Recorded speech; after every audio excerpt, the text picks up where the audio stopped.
Cette thèse, The Political Economy of Degrowth, c'est l'un des premiers travaux d'économie théorique sur la décroissance. Alors, ce sujet de la décroissance, on en entend parler, souvent dans des milieux activistes, comme slogan dans des mouvements, mais on n'a jamais vraiment vu développer une théorie de la décroissance. Et moi, c'est ce que j'ai essayé de faire dans ma thèse.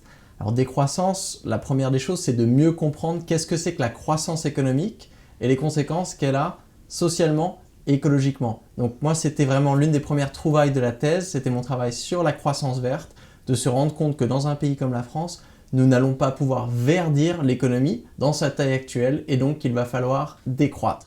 Donc moi, je me suis lancé vraiment dans une grande épopée d'histoire de la pensée et d'aller chercher d'où venait ce concept de décroissance, d'allier à d'autres concepts, et ensuite de se poser la question, quelles vont être les implications économiques du modèle de la décroissance. Donc par exemple, si l'on veut moins produire, il va falloir repenser les modèles d'entreprise. Si l'on veut moins consommer, il va falloir repenser le rôle de la publicité, la façon dont on vient satisfaire nos besoins, dont on organise notre alimentation, notre mobilité.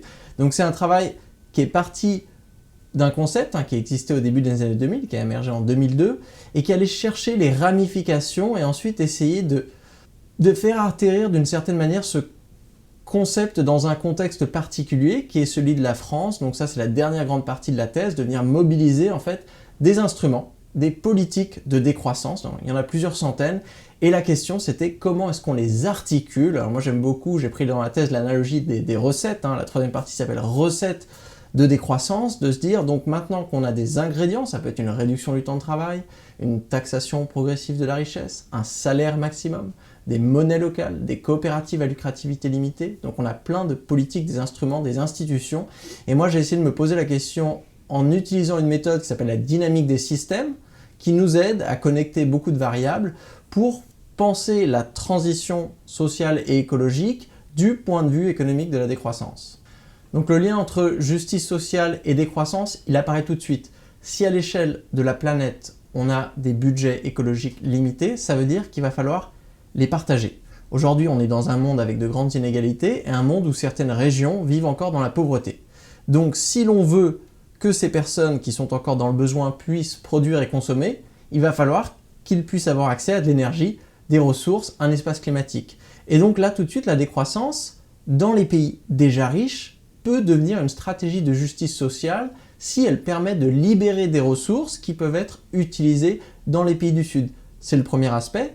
Et un deuxième aspect, il ne faut pas oublier que ce qu'on a appelé croissance économique pendant plusieurs décennies dans les pays occidentaux a nécessité énormément d'énergie, dont l'énergie fossile, et a créé énormément de conséquences négatives qui sont aujourd'hui vécues par les populations les plus vulnérables des pays du Sud. Donc la décroissance, c'est non seulement une manière de libérer des ressources, mais aussi une manière d'atténuer les dommages qu'on fait subir aujourd'hui sur ces populations les plus vulnérables. Alors, je dirais qu'une thèse, c'est une démonstration et un style. Et il y a une démonstration extrêmement forte dans la thèse de Timothée Parric. La démonstration, à mon sens, tient dans le fait de montrer que la littérature sur la décroissance a gagné en maturité, qu'elle a profondément changé, qu'elle s'est métamorphosée et qu'elle est, au fond, aujourd'hui, à mon sens, extrêmement substantielle, extrêmement abondante, extrêmement convaincante au moment où on en a le plus besoin, au moment où reviennent enfin des thèmes qui ont été perdus de vue, qui étaient très présents au début des années 70, la question de la sobriété, la question de la planification, la question des limites de la croissance, et qui reviennent en un sens 50 ans après, où en France, on se rend compte que effectivement, on a ces thèmes-là qui sont présents en 2022, et on a une littérature qui est puissante au moment précis où on en a besoin. Et je pense que la thèse de Timothée Parric nous montre ça de façon extrêmement claire et parvient, à vrai dire, à faire le lien entre les décroissances, celle du début des années 70 précisément, et la décroissance contemporaine.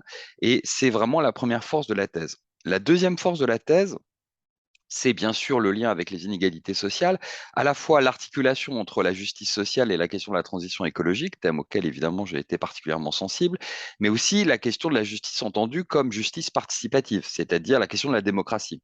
Et là, il y a vraiment un travail très intéressant sur la définition de la décroissance et l'articulation de la décroissance avec d'un côté les inégalités sociales et de l'autre la question démocratique, la question participative qui est encore plus aboutie, je dirais, dans le petit livre de synthèse qui a été tiré de cette vaste thèse en anglais. Donc, c'est la deuxième force. La troisième force de la démonstration, c'est de montrer que la décroissance aujourd'hui, ce n'est plus seulement une vision idéale inatteignable, mais c'est en fait un projet de société qui s'articule en des politiques précises et qui véritablement sont à portée de main. Et de ce point de vue-là, Timothée Parix s'inscrit dans cette école de la décroissance qui est particulièrement active et qui vient de faire l'objet d'une reconnaissance très forte de la part des instances européennes sous la forme de différents projets de financement. Alors pour plusieurs millions d'euros, c'est évidemment paradoxal de parler du succès de la décroissance et de chiffrer ça et de quantifier ça en termes de millions d'euros, mais il se trouve que voilà, il y a eu des projets de recherche qui ont été, enfin des appels d'offres qui ont été lancés, qui ont été remportés récemment par ces courants-là. D'ailleurs, pas seulement la décroissance, de la post-croissance plus généralement. Et ça, c'est évidemment une reconnaissance très importante et c'est le signe que l'Union européenne s'interroge maintenant sur un changement de modèle et qu'elle veut s'appuyer sur ces travaux-là pour concevoir de véritables nouvelles politiques publiques. Et je pense que la thèse de Timothée Parric est très utile dans cette perspective. Donc ça, c'est pour la démonstration. Mais oui, c'est vrai que Timothée Parric est un personnage. C'est un personnage parce que c'est quelqu'un qui est capable d'écrire des articles solides sur le plan académique. C'est quelqu'un qui est capable de donner des conférences passionnantes. C'est quelqu'un qui est capable de se défendre en personne ou en ligne. C'est quelqu'un qui tweet, c'est quelqu'un qui a un blog. Donc, du point de vue du style, je crois que nous avons affaire à un candidat qui saura porter ce prix. Donc, je suis particulièrement heureux de voir cette thèse et ce candidat primé par nous. Voilà.